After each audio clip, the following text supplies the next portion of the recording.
Welcome to the Glucose Neverlies podcast, where science meets real-life experience to empower diabetes management.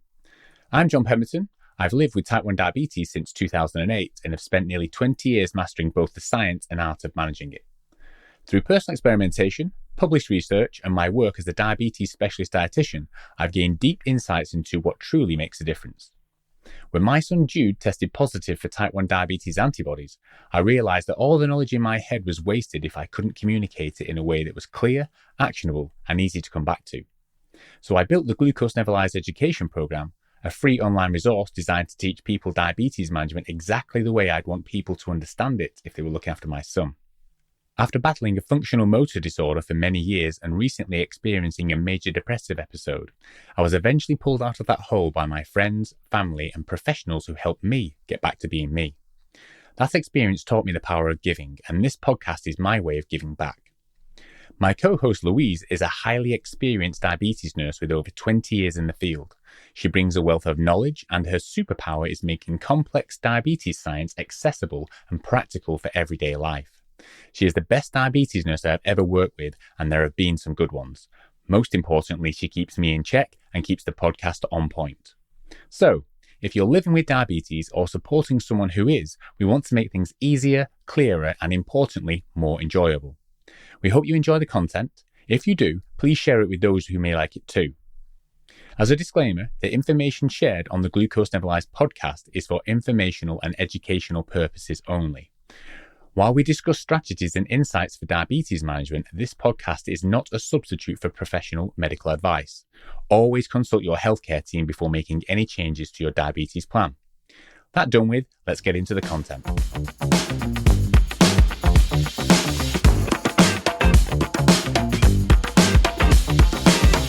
Glucose Neverlies podcast episode 3, and this is all about the Medtronic 780G, what we classify as the Hulk, the one that has the most aggressive post-meal control. So this is the third episode. On the last episode we discussed around the Control IQ, and on the first episode we talked about AID systems in general, some of the pros and cons and decision making tools, but now we're going to do a bit more of a deep dive into the 780G, its pros, its cons, who it may be suitable for, and if you have selected it for it, maybe some of the things that you can optimise to manage it. I think we should be front up and say that where we work with, this is the one we've got probably the least amount of people on, although we have some experience, so just take that as you will. We know a lot in theory, we know some in practice, but we may not know the full pros and cons, so you may be listening to this going, I know more than these guys. That's absolutely fine. Absolutely agree there.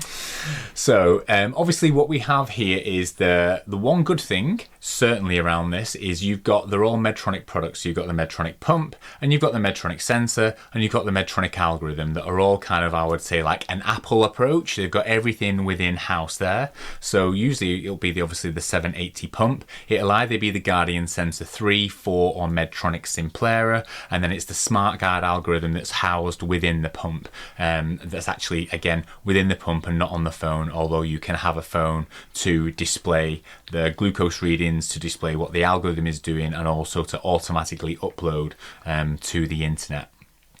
Do you want to add anything to that? No, absolutely would agree from those sort of component parts, and that is what's quite nice about it, that it's all as one, a Medtronic download, a Medtronic pump, a Medtronic sensor, so that, yeah, definitely the Apple analogy is good there. So just to talk about how the algorithm works, as best as we can. So essentially this is slightly different to the other algorithms. The other algorithms generally taking multiple factors when making decisions, insulin on board, carbohydrates entered, and a lot more detail, whereas what we'd say is the SmartGuard is very glucose-centric. It looks at where the glucose is going, how far it is away from the target that you want, and then it prioritizes just getting that glucose level to that target level. So it's very much driven by two things. One is the active insulin time, and the other one is the target glucose level. And this has an advantage that a target glucose level can go down as low as 5.5 millimoles per litre, which means that is probably the second most aggressive behind the Cambridge system.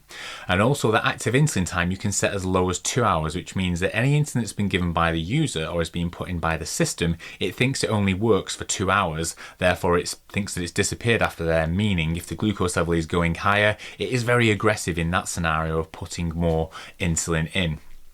And we generally have tended to start with an active insulin time around about 2.5 hours, 3 hours, and try to bring it down to 2 if we possibly can. Yeah, absolutely, because there's very little, as John said, that you can adjust in terms of how the algorithm works. And I suppose it's just worth saying about that target glucose. You can only have that one target glucose level across the 24 hours unless you use exercise, sort of active temporary target. Sorry, is the terminology. Yeah, that's probably one thing as a healthcare professional, even as a user with these systems. There's so many terminologies and different things. We're bound to mess some of them up, but that's just part and parcel of what it is.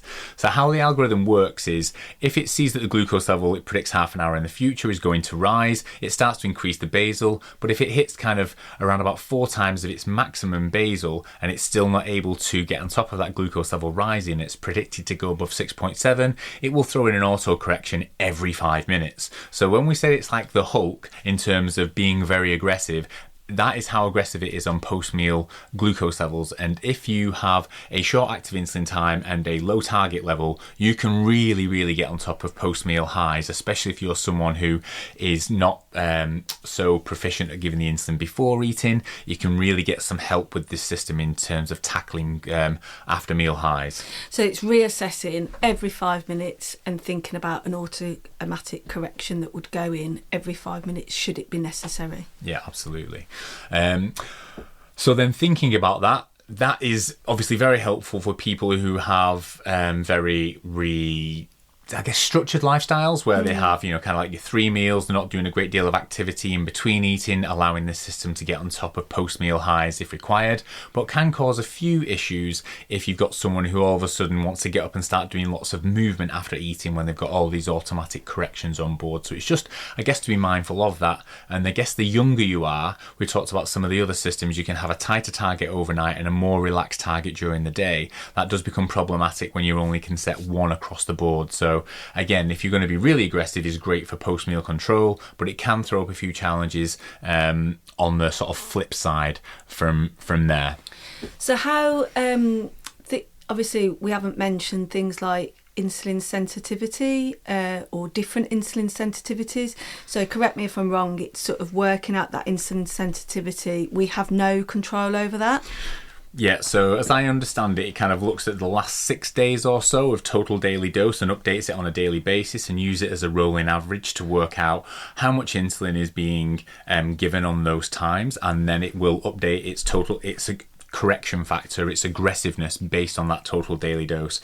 So again, if you are someone who during the holidays is kind of really quote unquote lazy and your insulin requirements go up by 10-15%, and then all of a sudden you get back to work or you go back to school, the system will not know that yet, and it will have a much stronger correction or sensitivity factor, which might drive a few hypos. So if you're going to all of a sudden go changing your insulin sensitivity by radical changes in your daily routine, you might get caught out a little bit and you might potentially need to elevate that glucose target a little bit if you've been lazy for a while. On the flip side, if you've been really active and all of a sudden you go into a lazy period, it's not going to be strong enough. So again, you could bring the glucose level target down. So again, if you understand how these things work, you can adjust the system to sort of manage that. Okay. And I think we sort of pop down here, really, if you're going to use a system like this, you want to get the most out of it, which is you want to probably at the highest have a active insulin time at 3 hours, but get it as close to 2 as you possibly can, and have a glucose target as close to 5.5 as you possibly can. But there's always a balance. Obviously, if that's meaning you're getting more than 4% hypos, pull back. Don't just because something has got a hammer doesn't mean everything's a nail. You need to kind of assess your control and see where you're at. Yeah, no, definitely. And also, there's not many things to change. You can only change the personal glucose target, the active insulin time, and then your carb ratios. So again, if you want to plug and play, this is particularly helpful. I think I did mention in the first podcast, Something to be mindful of is that this uses the Medtronic Simplera or G4 sensors, and what we've seen of some of the recent data is, for example, a Medtronic 780G at 75% timing range gets the same HbA1c as a Control-IQ's and a Dexcom G6 at 68% timing range, mainly because the Medtronic sensors are a bit more aligned with venous glucose, whereas the Dexcom sensors are a bit more aligned with capillary glucose levels, which means that they don't capture post-meal highs or the higher levels quite as accurate. One good thing for the Medtronic system is it means that you won't miss hypos with this system, but you may underread highs slightly, meaning that your higher timing range that you will certainly achieve on this system might not translate into improved HbA1cs. It won't be worse, but it might not be what you're expecting. So it's just something to be mindful of as you have a look at that. But certainly I know the real world results and the control trial data for the Medtronic 780G is extremely positive, been used widely and getting excellent results. So again, there's no bad choices with these systems, and this one will certainly get on top of the post-meal highs. So I think that's everything for the 780G. Obviously we'll be touching a lot more on the specifics of how to optimize control and timing range when we go through the top 10 tips on a future episode, but hopefully this has given you some 780G specifics that might give you some tips on either choosing it, or if you do choose it, the ways to sort of optimize some of your settings. Our next session is going to be, our next podcast will be on the Cambridge system, a bit that Louise is probably the professional on, so I'll probably speak less in that one, and we'll let Louise rip. But yeah, we'll go through together the Cambridge system, so we hope to see you on the next podcast.